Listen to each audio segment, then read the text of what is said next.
I remember the sound of her laughter more than the look in her eyes. It was the kind of laugh that didn't belong to a person anymore. It belonged to a ghost of what we used to be. We were sitting in that cold lawyer's office, signing away the years we built together. The divorce papers were laid out neatly on the polished oak table, and the light from the window hit her engagement ring, the one she never took off, even though she said it meant nothing now. She flipped through the papers quickly, like she couldn't wait to be done with it all. "You know," she said, her voice light, "I never thought I'd end up with a man who'd end up broke after a marriage." I kept my pen steady. "I'll be fine." She smirked. "You'll be fine?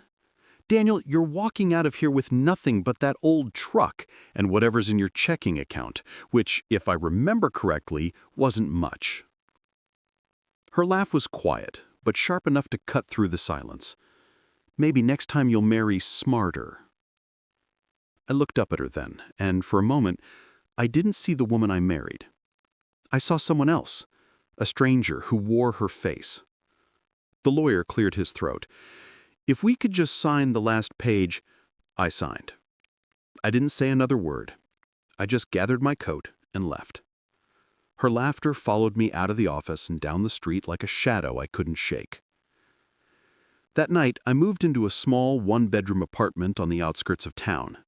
The wallpaper peeled in the corners, the floor creaked when I walked, and the heater wheezed like an old man catching his breath.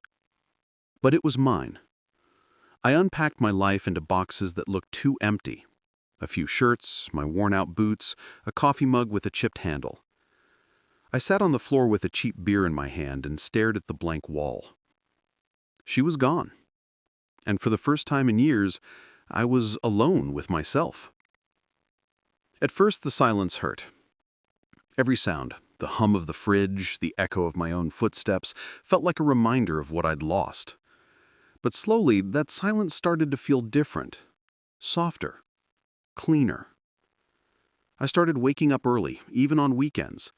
I'd make black coffee and stare out the window at the parking lot below. Life didn't stop for heartbreak. The world kept turning, indifferent and loud. Work was the only thing that kept me sane.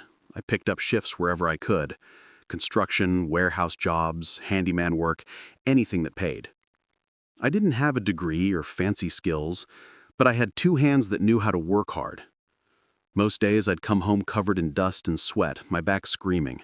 I'd shower, heat up canned soup, and fall asleep on the couch with the TV flickering in the background. It wasn't much of a life, but it was honest. And little by little, I started saving. Stopped going out, stopped wasting money trying to look like I was okay. I didn't need to prove anything to anyone. About 6 months after the divorce, I ran into her at a grocery store. She looked the same, maybe better. Her hair was lighter, styled like she'd just come from the salon. She wore a white coat that probably cost more than my monthly rent. "Daniel?" she said, surprised. I turned, a loaf of bread in my hand. "Hey!" She gave me a once-over. "Didn't think I'd see you here." "Why's that?" She shrugged. "This place is a little pricey for your kind of budget." I smiled faintly. "I can afford what I need." Her lips curled into that same mocking smirk. "Still pretending you're doing fine?" "I'm not pretending," I said softly. "I just stopped measuring fine by what I can buy." For a second, she looked thrown off. Then her phone rang, and she gave me a quick wave before walking away. I watched her leave, her perfume lingering faintly in the air, and realized I felt nothing. No anger, no regret. Just peace. Time passed quietly after that. The seasons changed, the days blurred into months. I kept working, kept saving. My body grew stronger, my hands tougher, my mind sharper. When you're forced to start from nothing, you learn what really matters. You learn that strength doesn't come from money or love. It comes from patience, from standing up again and again, even when no one's watching. I didn't sleep much the night I found out about the Peterson house going to auction. The thought kept looping in my mind. The porch where I used to sit waiting for her. The kitchen where her mother used to judge the way I buttered toast. The living room where her father once told me I'd never amount to anything.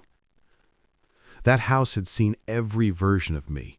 The nervous young man trying to prove himself, the husband who never felt quite enough. And finally, the broken man who walked away with nothing but a box of clothes and a heart full of silence.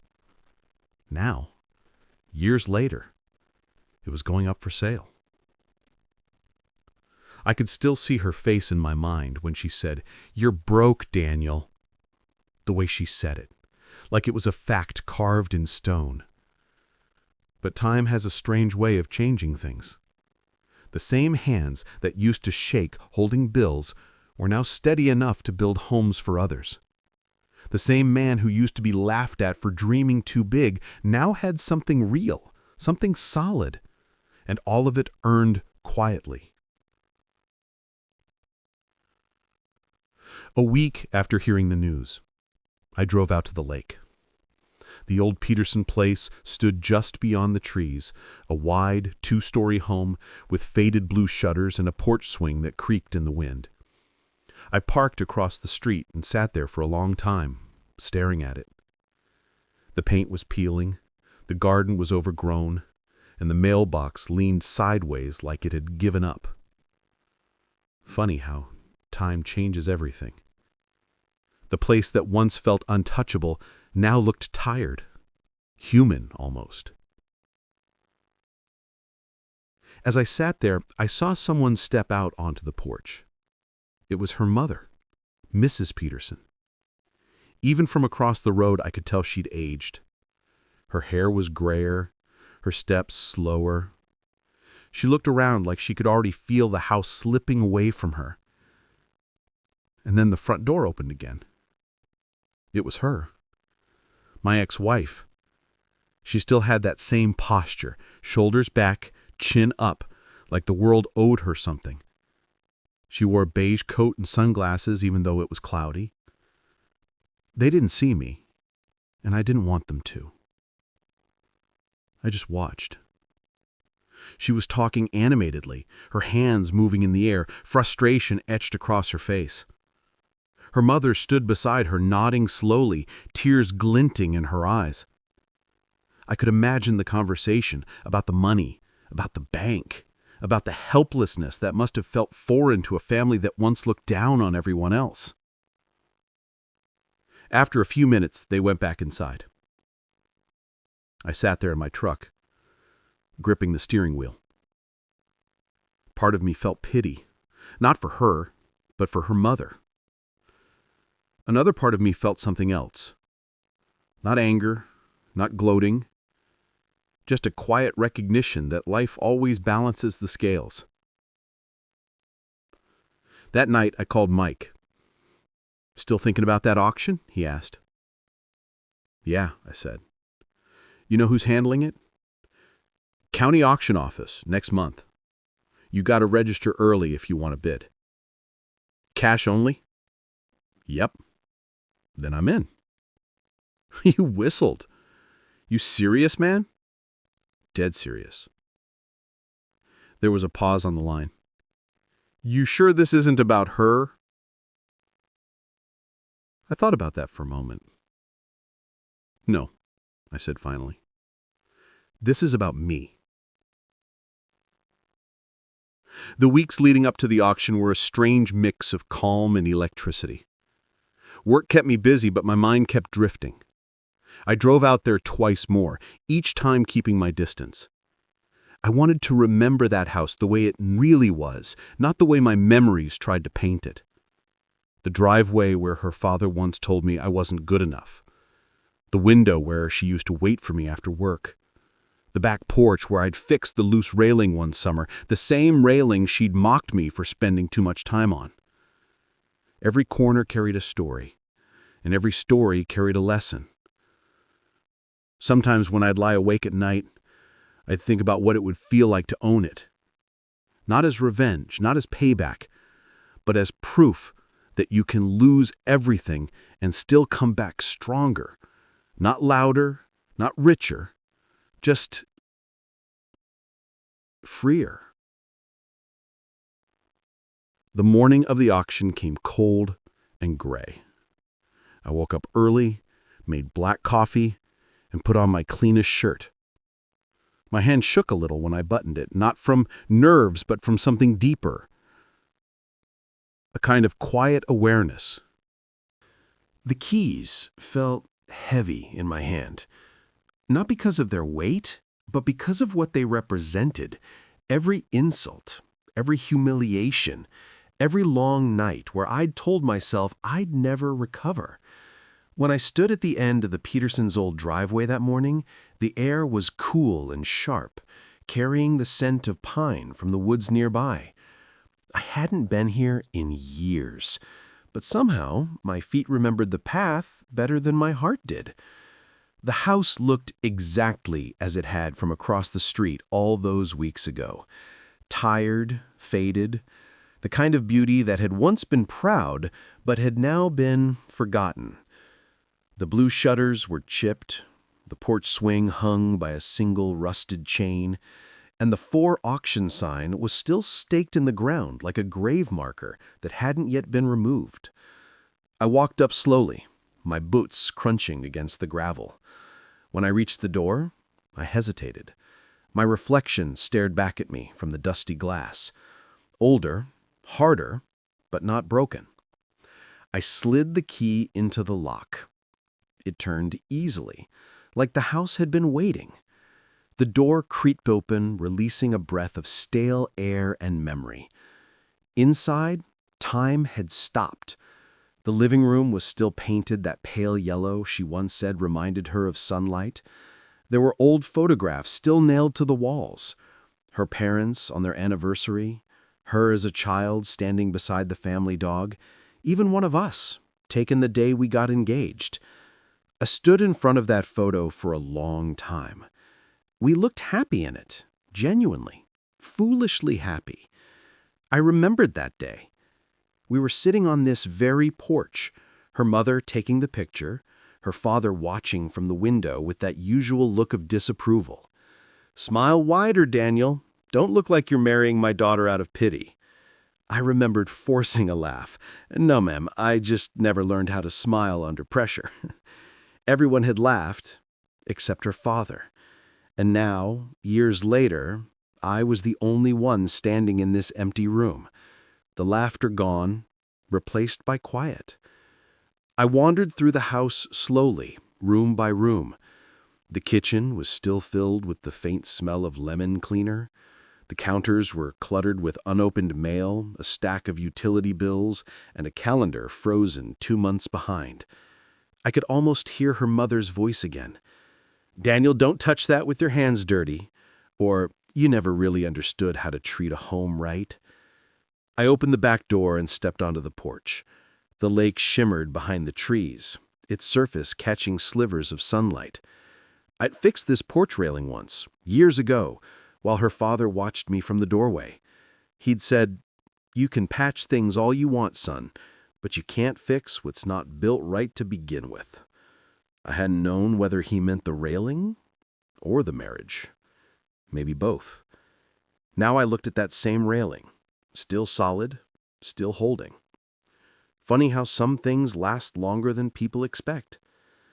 I spent the next few days cleaning. It wasn't about making the place perfect, it was about reclaiming it, one quiet corner at a time. I scrubbed the floors, wiped the windows, and threw out piles of old junk that smelled like dust and resentment.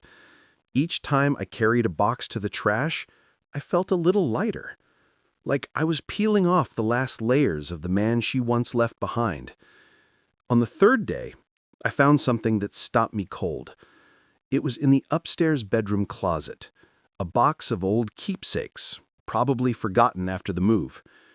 Inside were family photos, letters, and a few small trinkets. One photo caught my eye.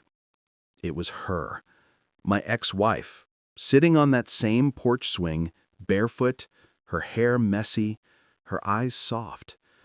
That was from our first summer together, before the fights, before the cracks. I remembered that day.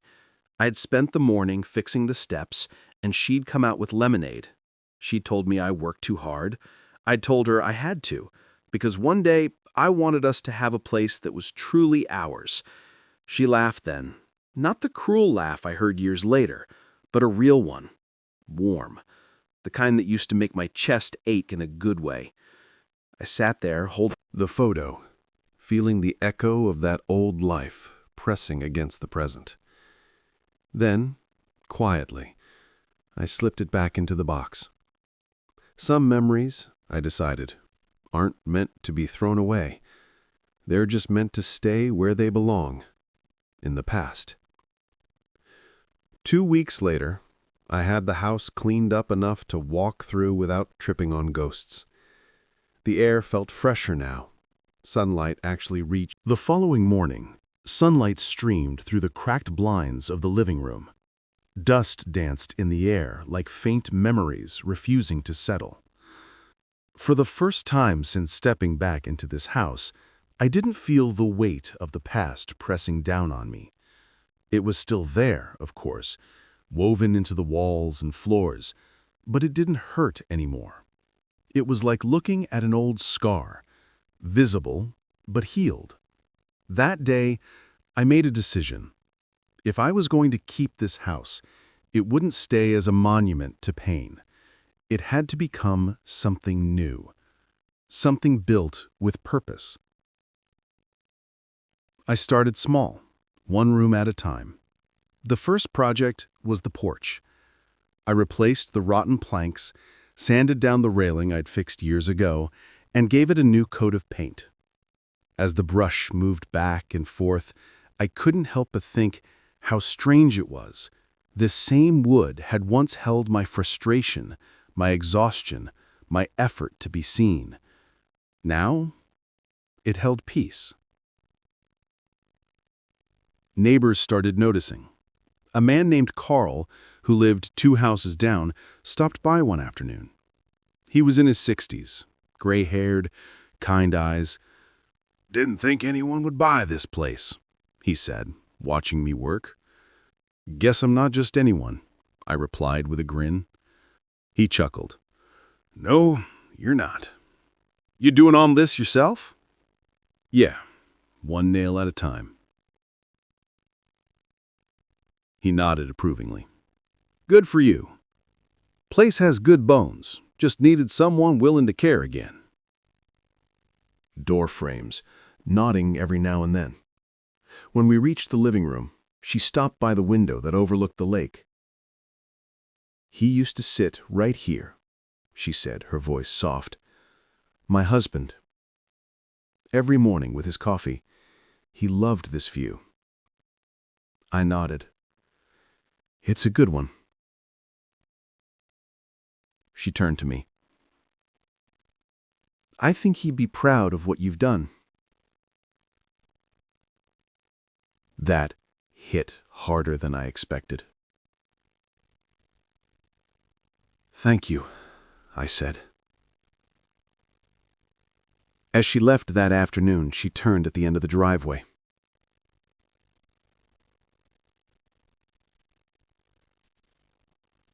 "Take care of it, Daniel. You've given this house a second life."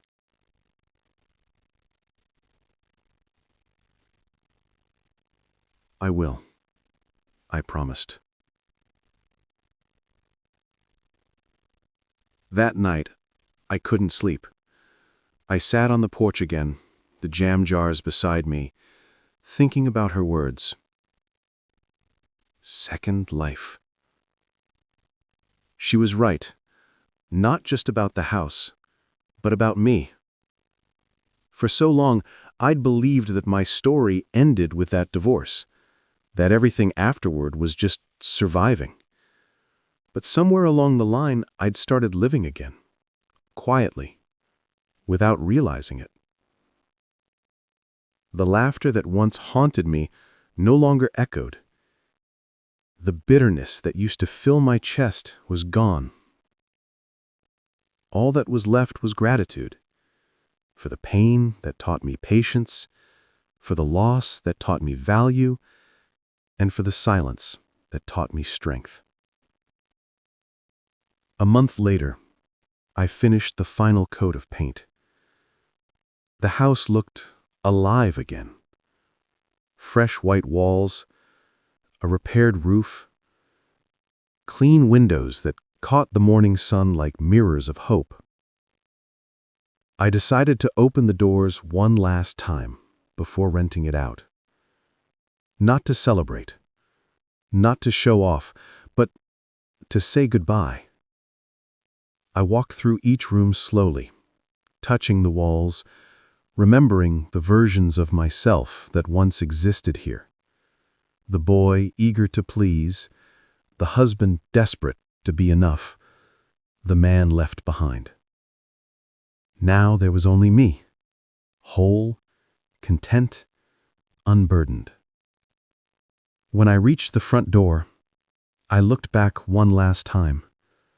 The light spilling in through the windows made everything glow. For the first time, I saw beauty instead of pain.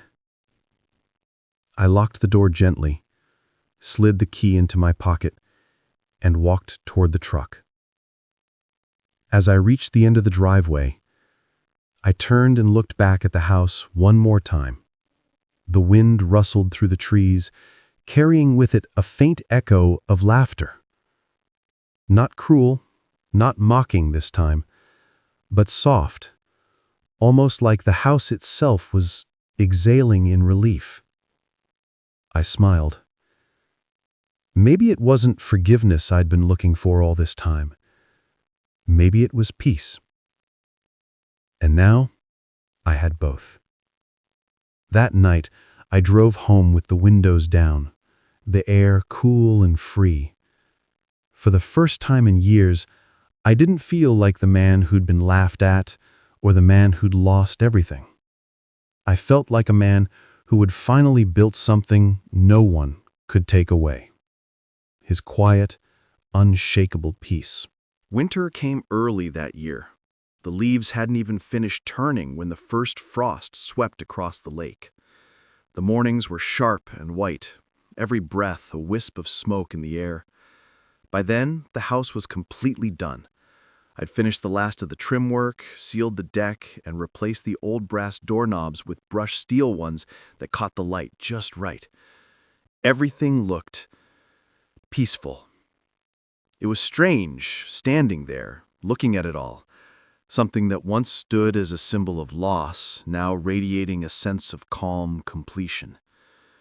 I'd put a small for rent sign in the front yard. I wasn't ready to sell it, not yet. There was something satisfying about the idea of keeping it, of turning it into something good, instead of letting it rot. A few days later, a young couple came by to look at the place. They were newly married, both of them quiet but kind. She kept running her hand along the porch rail, as if feeling its history. He asked about the view from the living room. "It's beautiful," I told them honestly. "Especially in the morning. The lake glows like a piece of glass." They smiled, and I could see it in their eyes. They saw what I saw. A place not defined by what it once was, but by what it could be. By the end of the week, they'd signed the lease. The day they moved in, I handed over the keys and walked them through the rooms. The woman paused by the window that overlooked the lake and said softly, "This house feels peaceful, like it's been through something, but it made it through." I smiled. "Yeah," I said. "It did." When they were done unloading boxes, I stood outside for a moment, watching them laugh together as they carried in the last of their things. Then I got into my truck and drove away without looking back. Not because I didn't care, but because I finally could. For months, I didn't hear from my ex-wife. I assumed she'd moved on. But one quiet afternoon, as I was working in my small office downtown, I saw an email pop up. Subject: Daniel. I almost didn't open it, but curiosity and maybe a little compassion got the better of me. It was short. I heard from my mom that you fixed up the house. She said it looks beautiful. I wanted to say, I'm glad. I know I hurt you. I was cruel when you didn't deserve it. I guess I thought mocking you made me feel less guilty for leaving. I was wrong. I hope you're doing well. I read it twice. There was no apology that could change the past, no sentence that could erase the pain. But it wasn't about that anymore. I didn't need her remorse, and I didn't feel any urge to hurt her back. Instead, I replied simply, "Thank you. I'm doing well. I hope you are too." Then I hit send, leaned back in my chair, and exhaled. That was it. The full circle. No fireworks, no revenge, no grand confrontation. Just peace. Spring came again. The lake thawed, and I found myself visiting that side of town one afternoon. I parked across the road from the house. It looked different now. New curtains in the windows, flower pots on the porch, a wind chime that sang softly in the breeze. The couple who lived there were sitting together on the steps, laughing, and for the first time, I realized what I'd really done. It wasn't about buying her parents' house. It wasn't about proving a point or getting even. It was about reclaiming something that had once been broken. Not just the house, but myself.